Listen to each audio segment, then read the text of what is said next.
6년 동안 유튜브에서 했던 최악의 실수는 이거였어요. 조회수, 구독자 수, 숫자에 집착했던 거예요. 1000개 넘는 컨텐츠를 만들면서 이제는 그 숫자보다 중요한 게 있다는 걸 알게 됐어요. 바로 밀도였습니다. 사실 이런 말을 많이 하잖아요. 숫자가 중요한 게 아니다, 밀도가 중요하다. 그 말을 들을 때면 배부른 소리 하네, 뜬구름 잡는 소리 하네 뭐 이렇게 생각을 했었는데, 그래서 0명부터 다시 시작한 커밍손 채널에서 파이프라인이 10개 이상이 생기면서 알게 됐어요. 이게 진짜 팩트라는 걸요. 근데 그 밀도를 만들기 위해선 컨텐츠의 본질 5가지를 알아야 됐어요. 90%가 모르는 그 비밀 바로 말씀드릴게요.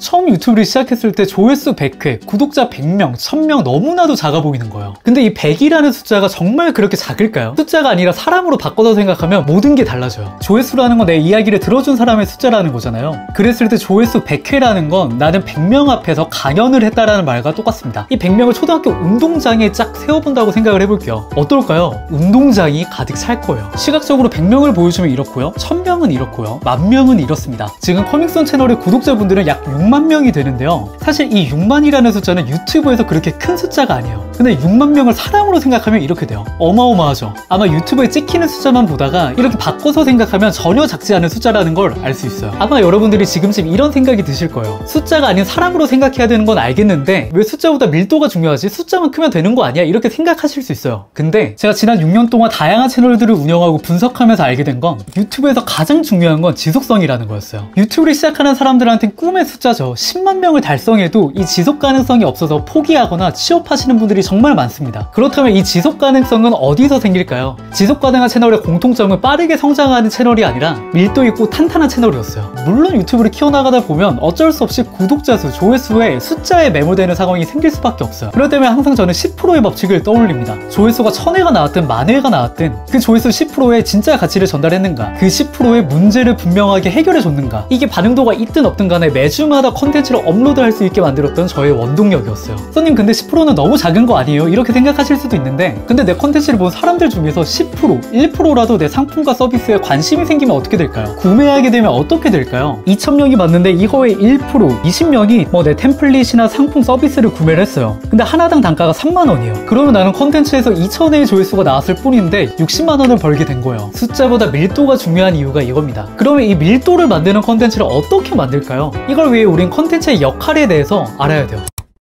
컨텐츠는 나를 홍보하는 홍보사원이다, 나를 퍼뜨리는 이력서다, 이런 얘기들 정말 많이 들어보셨을 거예요. 근데 이 마인드로 시작하게 되면 생각보다 내 컨텐츠가 사람들에게 먹히지 않을 확률이 너무나도 큽니다. 왜냐면 나를 홍보하는 수단으로 컨텐츠를 만든다는 건 기획을 나에서부터 시작을 한다는 거잖아요. 그렇게 되면 사람들이 원하지 않는데 그냥 일방적으로 내 PR, 내 홍보, 내 뽐내는 걸 할 확률이 높아진다는 거예요. 예를 들어서 길에서 누가 막 나 이것도 잘하고 저것도 잘해요 이러는 사람이 있다고 한다면 여러분들은 관심을 주시나요? 그냥 지나칠 거예요. 소음이 겠죠. 나랑은 상관없을 테니까. 근데 나에서부터 시작하는 게 아니라 시청자들이 지금 필요로 하는 게 뭐지? 문제가 뭐지? 해서 시작하게 되면 어떻게 될까요? 주파수가 맞아떨어지는 거예요. 라디오 주파수가 안 맞으면 어떻게 되나요? 막 지지거리고 난리 나잖아요. 근데 듣는 사람이 지금 필요한 게 뭐지? 해서 시작해서 그들에게서부터 컨텐츠를 뽑아내게 되면 어떻게 될까요? 주파수가 맞겠죠. 쾌적하겠죠. 내 목소리가 들리겠죠. 사람 대화에서도 마찬가지잖아요. 아무리 나랑 친한 친구랑 얘기를 한다고 해도 그 사람이 나하고 상관없는, 내가 관심 없는 얘기를 하면 어떻게 되나요? 시간 아깝잖아요. 근데 내가 관심 있는 거, 내가 지금 고민하고 있는 거, 뭐 집값, 월급 이런 얘기를 하면 어떻게 되나요? 귀가 트이죠. 어떤 얘기를 하든 몰입이 되잖아요.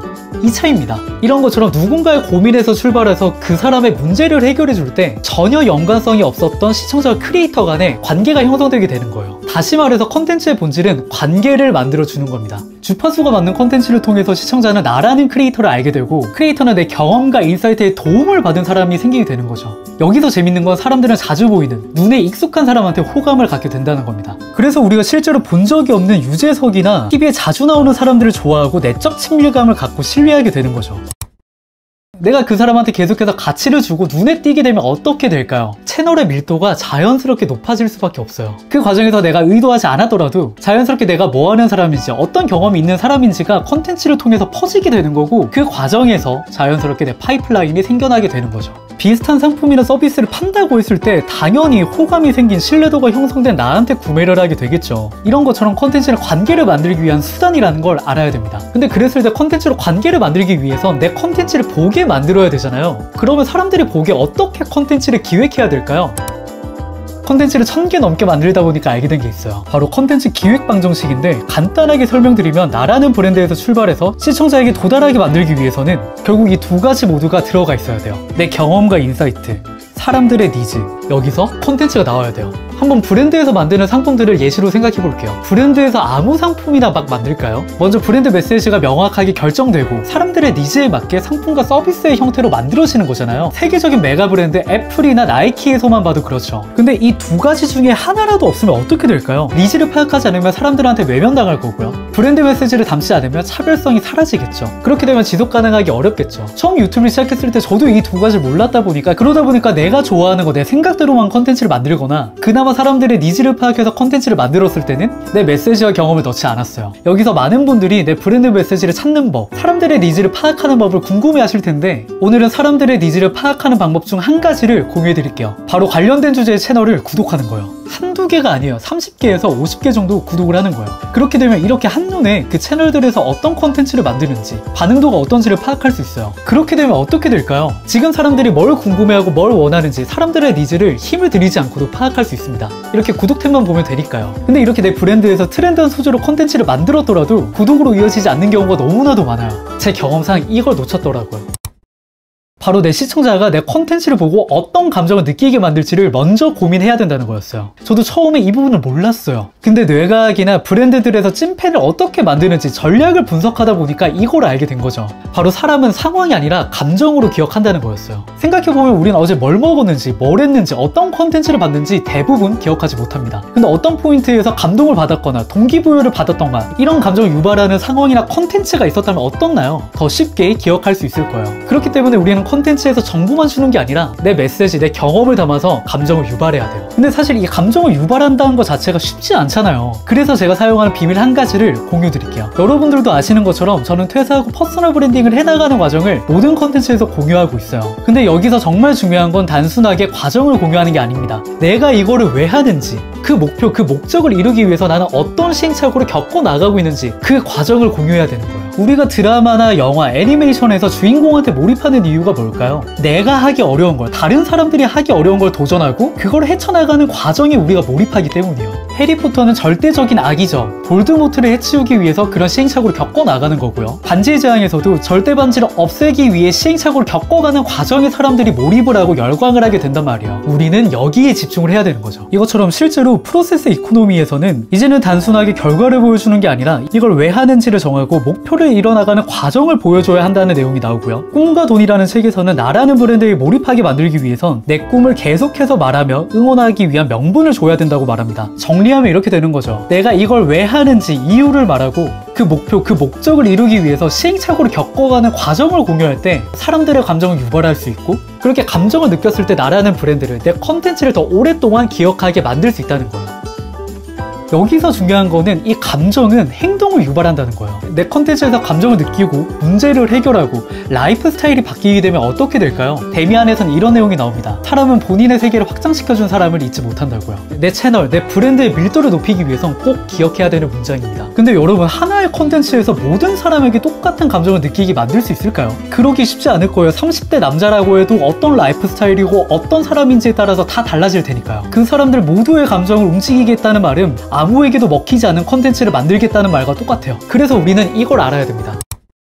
처음에 이 부분이 너무 어려운 거야. 그래서 솔직하게 외면했어요. 근데 그렇게 컨텐츠를 만들다 보니까 아무도 공감하지 못하는 그저 그런 컨텐츠가 되게 되더라고요. 근데 정말 다양한 채널을 브랜딩하고 컨설팅하면서 알게 된 한 가지가 있습니다. 바로 내 경험과 인사이트, 메시지에 가장 공감할 수 있는 사람은 과거의 나와 비슷한 사람이라는 거예요. 생각해보면 우리 유튜브를 할 때 주제를 정하게 됩니다. 그 주제를 처음에 우리는 왜 시작했나요? 드로잉 같은 경우엔 지친 일상 속에서 힐링을 하기 위해서일 수도 있고요. 운동 같은 경우엔 직장을 다니면서 나를 챙기기 위해서, 뭐 이런 어떤 계기가 있을 거예요. 근데 여기서 중요한 건 우리는 그 어떤 결핍이 있었던 상황을 극복했다라는 거야. 그러면 내 컨텐츠, 내 경험, 내 인사이트에 어떤 사람이 가장 공감하고 도움을 받을 수 있을까요? 과거에 내가 겪었던 결핍 안에 있는 사람, 그 경험을 겪고 있는 사람이 가장 많이 도움을 받을 수 있겠죠. 그렇기 때문에 우리는 컨텐츠를 만들 때 내가 아닌 다른 사람이 아니라 과거에 나한테 도움이 되는 컨텐츠를 만들어야 된다는 거예요. 과거에 나와 비슷한 사람이 가장 많은 공감과 도움을 받을 수 있을 테니까요. 대부분의 마케팅 책들에서는 이런 말을 해요. 내 타겟의 이미지를 사진 찍은 것처럼 한번 그려보라고요. 근데 쉽지 않잖아요. 막막하잖아요. 그럴 때 내 과거의 모습을 해상도 높게 한번 그려보는 거예요. 그 사람이 내 브랜드에, 내 컨텐츠에 가장 많은 공감을 할 사람입니다. 보랏빛 소가 온다라는 책에서는 이런 말이 나와요. 바다 한가운데 보라색 연료를 뿌리면 티도 나지 않지만 수영장에 보라색 연료를 풀면은 순식간에 보라색으로 물들 거라고요. 우리는 모두를 만족시키는 컨텐츠가 아니라 내가 과거에 겪었던 결핍 안에 있는 사람들, 그런 경험을 하고 있는 사람들에게 도움이 되는, 문제를 해결해 줄 수 있는, 감정을 움직일 수 있는 컨텐츠를 만들어 가야 된다는 거예요. 그 크리에이터의 그 팬이라는 말처럼 내 컨텐츠에 공감한 사람들, 나와 비슷한 사람들이 밀도 있게 모이기 시작할 거야. 지금까지 제가 과거에 몰라서 시행착오로 겪었던 컨텐츠의 본질 5가지를 공유 드렸습니다. 첫 번째, 숫자에 매몰되면 안 된다는 것. 두 번째, 컨텐츠는 관계를 위한 수단이라는 것. 세 번째, 컨텐츠는 결국 내 브랜드에서 출발해서 상대에게 도달되게 해야 된다는 것. 네 번째, 컨텐츠는 감정을 움직여야 된다는 것. 다섯 번째, 내 컨텐츠의 타겟은 과거의 나라는 것. 이 5가지만 여러분들의 채널, 여러분들의 브랜드에 적용하시더라도 충분히 밀도 있는 브랜딩을 해나가실 수 있을 거예요. 그 과정에서 자연스럽게 파이프라인도 생겨나게 될 거고요. 감사하게도 정말 많은 분들이 이런 말씀들을 하십니다. 썬님, 이런 정보 컨텐츠에서 무료로 풀어도 돼요? 근데 저는 이렇게 생각을 해요. 정보의 가치는 갈수록 낮아지고 있는데, 그렇다면 내가 알고 있는 이 정보, 경험을 컨텐츠로 만들어서 더 많은 사람들을 도울 수 있다면 자연스럽게 내 가치가 올라갈 수 있더라고요. 실제로 정말 그렇게 하다 보니까 저는 25년 9월에 세계를 여행하는 디지털 노마드가 되기 위해서 정말 많은 프로젝트를 기획하고 있는데, 감사하게도 출간제의, 강연제의 등의 다양한 제안들이 찾아오고 있습니다. 아직 완성되지도 않았는데 유튜브 브랜딩 VOD에 대한 문의도 계속해서 들어오고 있고요. 이 VOD는 7월 중에 오픈 예정이니까 조금만 기다려주세요. 만약에 여러분들이 유튜브를, 퍼스널 브랜딩을 시작함에 있어서 정보와 경험을 어느 정도까지 오픈해야 되는지에 대해서 고민이 되신다면 이 한 가지를 기억하셨으면 좋겠어요. 내가 갖고 있는 인사이트와 경험을 콘텐츠로 만들어서 더 많은 사람들한테 퍼뜨릴수록 더 많은 기회와 제안으로 되돌아오는 세상에 우린 살고 있다는 걸 꼭 기억하셨으면 좋겠어요. 이렇게 말씀드릴 수 있는 건 책에 나와 있기 때문이 아니라 제가 그걸 온몸으로 경험하고 있기 때문이에요. 우리는 콘텐츠로, 브랜딩으로 내가 내 인생의 주인공이 될 수 있는 세상에 살아가고 있습니다. 여러분들은 지금 주인공이 되어가고 계신가요? 저는 앞으로도 내 인생의 주인공이 되어가는 과정을 공유 드리려 합니다. 그 과정에서 정말 많은 시행착오를 겪게 되겠죠. 하지만 쉽지 않기 때문에 그만큼 가치가 있는 거라고 생각합니다. 이 과정에 함께하고 싶으신 분들, 같이 내가 내 인생의 주인공이 되어가실 분들은 구독과 좋아요 잊지 마시고요. 결국 그렇게 내가 주인공이 되는 시간이 커밍순!